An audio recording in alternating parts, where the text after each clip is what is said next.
खब्बिस की अभिशाप। एक अनंत अभिशाप की श्रृंखला शहर की चकाचौंध भरी जिंदगी में मीरा नाम की एक युवती रहती थी। वह एक साधारण सी लड़की थी, लेकिन उसके मन में एक जुनून सवार था, उसके अपने जीजा अजय को अपना बनाना। अजय उसकी बड़ी बहन रीता का पति था, जो एक खुशहाल परिवार की जिंदगी जी रहा था। रीता और अजय की एक 3 साल की प्यारी बेटी रिया भी थी।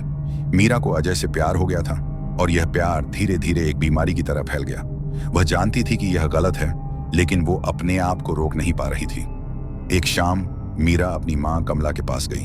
कमला एक विधवा थी, जो बेटियों की परवरिश में ही जिंदगी बिता चुकी थी। मां, मुझे अजय जी का साथ चाहिए, मैं उनसे प्यार करती हूँ, मैं बिना उसके जी नहीं सकती। कमला ने सिर झुका लिया। बेटी, यह क्या पागलपन है? रीता तेरी बद्धी बहन है और अजय उसका पति। अगर तूने कुछ किया तो सब बर्बाद हो जाएगा। लेकिन मीरा की आंखों में वह जिद चमक रही थी, जो किसी तूफान से कम नहीं थी। कमला ने काफी समझाया, लेकिन मीरा ठान चुकी थी। और अगले दिन मीरा एक पुराने कब्रिस्तान के पास बसे एक तांत्रिक महंत के पास पहुंची। महंत एक रहस्यमयी व्यक्ति थे, जिनकी आंखों में अंधेरे की गहराई झलकती थी। बाबा, मुझे सिद्धि चाहिए, एक ऐसी शक्ति जो मेरी हर मनोकामना पूरी कर दे। महंत ने मीरा को घूरा। बेटी, तू खब्बिस की साधना की बात कर रही है? खब्बिस कोई साधारण शक्ति नहीं, वह एक प्राचीन राक्षस है जो इच्छाओं को पूरा करता है, लेकिन बदले में जान ले लेता है। अगर तू तैयार है तो 40 रातें कब्रिस्तान में बितानी पड़ेंगी, लेकिन याद रख, एक बार शुरू किया तो पीछे हटना मुश्किल है। मीरा ने सिर सहमति में हिला दिया। मैं तैयार हूं बाबा। मीरा ने अपनी जिंदगी दांव पर लगा दी। हर रात काले वस्त्रों में लिपटी वह कब्रिस्तान की ठंडी हवाओं में बैठी मंत्र जपती। चिता की लपटें उसके चेहरे को रोशन करती और हवाओं में भटकती आत्माओं की फुसफुसाहट उसके कानों को सहलाती। वो पूरी शिद्दत के साथ साधना में लगी रहती। उसे किसी भी कीमत पर अजय चाहिए था। फिर 40वीं रात भी पूरी हुई और साधना के बाद वो थकी हारी घर लौटी। रात के 2 बजे थे। हाथ मुंह धोकर वह सोने ही वाली थी कि लैंडलाइन की घंटी बजी। हॉल में जाकर फोन उठाया तो दूसरी तरफ से एक कांपती आवाज आई। सुना और मीरा का चेहरा सफेद पड़ गया। फोन हाथ से छूटा और वह कांपती हुई सोफे पर ढह गई। कमला जाग गई। मीरा, क्या हुआ? किसका फोन था? मीरा की आंखों से आंसू बहने लगे। वह चीखी, मां, रीता दीदी नहीं रही। कमला का दिल बैठ गया। उनकी बड़ी बेटी रीता, जो अभी जवान थी, अचानक चली गई। सदमे में कमला बेहोश हो गई। सुबह होने से पहले ही मीरा अपनी मां को लेकर रीता के ससुराल पहुंची। मीरा को पता था कि यह उसकी साधना का ही परिणाम था कि आज उसकी बड़ी बहन के ससुराल पहुंची। वहां चिता जल रही थी। रीता, जो कल तक हंसती खेलती थी, अब आग की लपटों में समा रही थी। छोटी रिया, सिर्फ 3 साल की, अपनी मां को पुकार रही थी।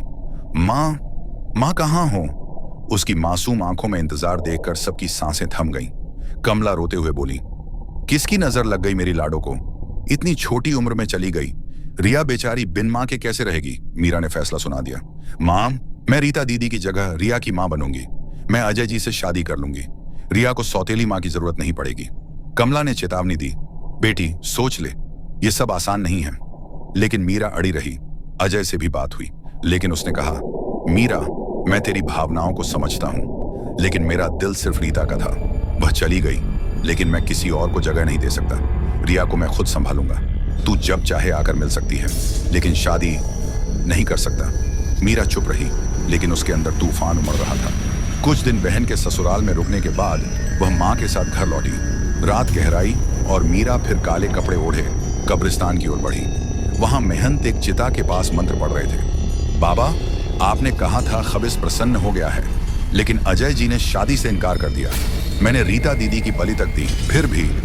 महंत हंस पड़े। मैंने चेताया था, लेकिन तूने सुनी नहीं। अब खबिस तुझे छोड़ेगा नहीं। उसने तेरी एक इच्छा पूरी की, तेरी बहन को मारकर। अब वह तेरे जरिए अपनी सैकड़ों भूखें पूरी करेगा।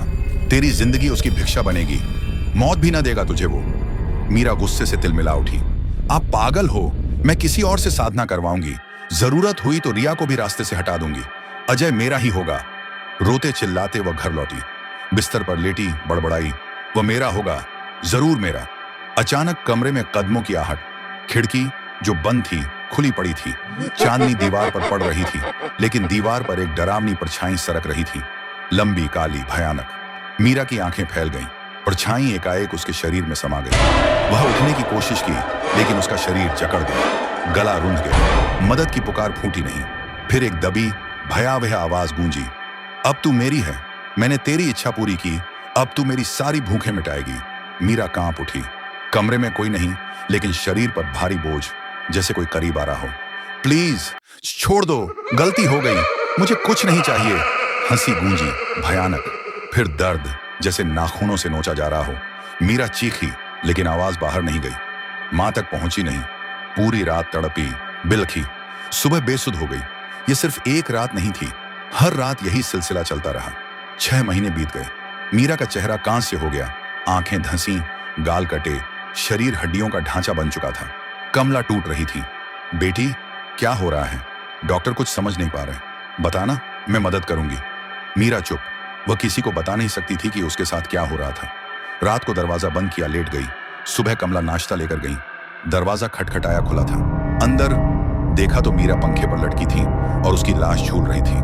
मीरा ने फांसी लगा ली। खबिस से छुटकारा पाने का यही रास्ता ठीक लगा उसे, लेकिन वह नहीं जानती थी कि रीता की बलि देकर उसने अपनी मुक्ति का दरवाजा बंद कर दिया था। भगवान ने माफ न किया। मौत के बाद भी वह खबिस की गुलाम बनी रही। आज 3 साल बाद भी कमला को रातों में मीरा के कमरे से चीखें सुनाई देती हैं। मीरा की मौत ने खबिस को और भी मजबूत कर दिया। मीरा की आत्मा उसके कब्जे में कैद हो गई थी, लेकिन खबिस की भूख कभी न थमती। वह अब मुक्त था, एक भटकती छाया जो नई शिकार की तलाश में रातों की सड़कों पर रेंगता। मीरा की चीखें अब उसके पंख बने, हर नई इच्छा को लुभाने के लिए। और यह अभिशाप कमला तक फैला। कमला, जो मीरा की मौत से टूट चुकी थी, अपनी पुरानी सहेली सरला से मिलने गांव गई। सरला, जो एक छोटे से गांव में रहती थी, कमला की तरह ही विधवा थी। दोनों की जिंदगियां सालों पहले एक ही गांव से जुड़ी थीं, वहां जहां तांत्रिक मेहनत का शमशान अभी भी चीखों से गूंजता था। सरला ने कमला को बताया, बहन, मेरी भतीजी प्रिया भी अनाथ है, मैंने ही उसे पाला है। उसकी शादी भी कर दी है। वह दिल्ली में नौकरी करती है, लेकिन कभी कभी गांव आती है। वही मेरी दुनिया है। अब कमला ने आंसू पोंछे। सरला, खब्बिस का अभिशाप, वह अब भटक रहा है। मीरा की चीखें मुझे जगाती हैं। सावधान रहना, वह नई रगें ढूंढेगा। लेकिन चेतावनी हवा में उड़ गई। 3 साल बाद दिल्ली की हलचल में अमित और प्रिया वैवाहिक जीवन जी रहे थे। अमित एक IT कंपनी में काम करता, प्रिया भी वहीं सहकर्मी थी। उनकी मुलाकात काम के सिलसिले में हुई, दोस्ती प्यार बनी और शादी हो गई। प्रिया अनाथ थी, 2 साल की उम्र में माँ बाप खो दिए थे। सरला चाची ने उसे पाला था, चाची ही उसकी दुनिया थी। लेकिन सरला को कमला की चेतावनी याद रहती थी। खब्बिस का साया, जो मीरा से मुक्त होकर अब प्रिया की ओर सरक सकता था। मीरा की आत्मा खब्बिस के कब्जे में, प्रिया को भी चेताती रही सपनों में, लेकिन प्रिया ने उसे पूरा सपना समझा।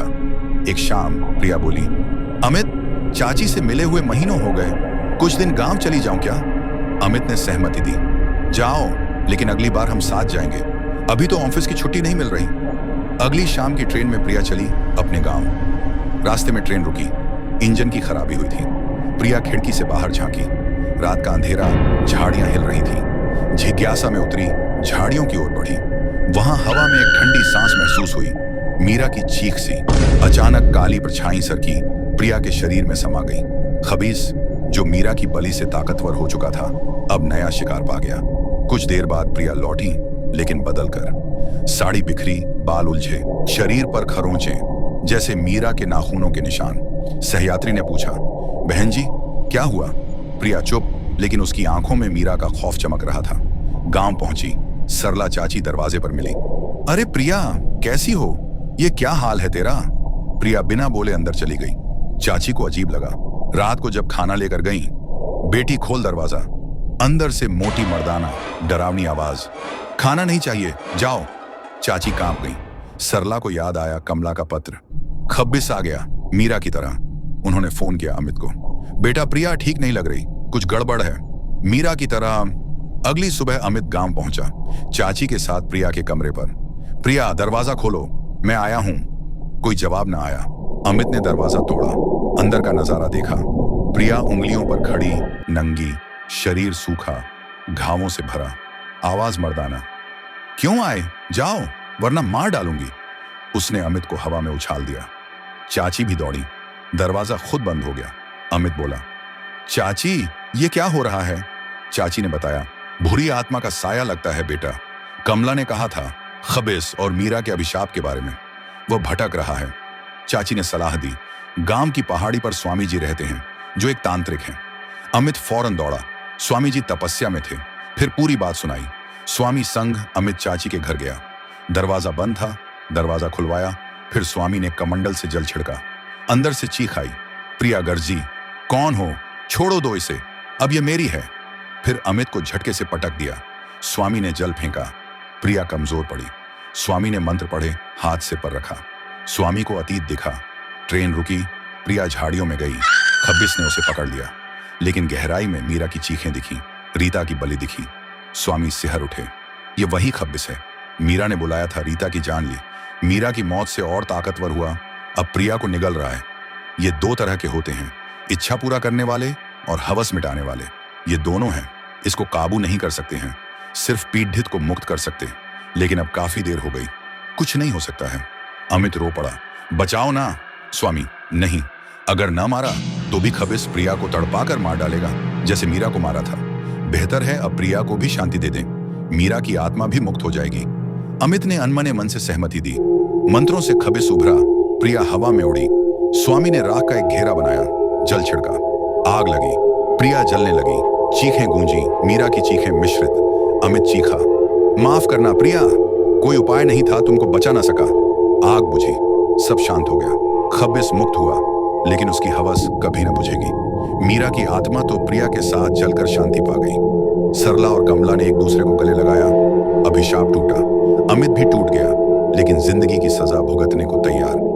यह कहानी सिखाती है, खबिस का अभिशाप एक श्रृंखला है। एक की लालच दूसरे को निगल जाती है। साधना की सिद्ध मौत से बड़ा अभिशाप है। समाप्त।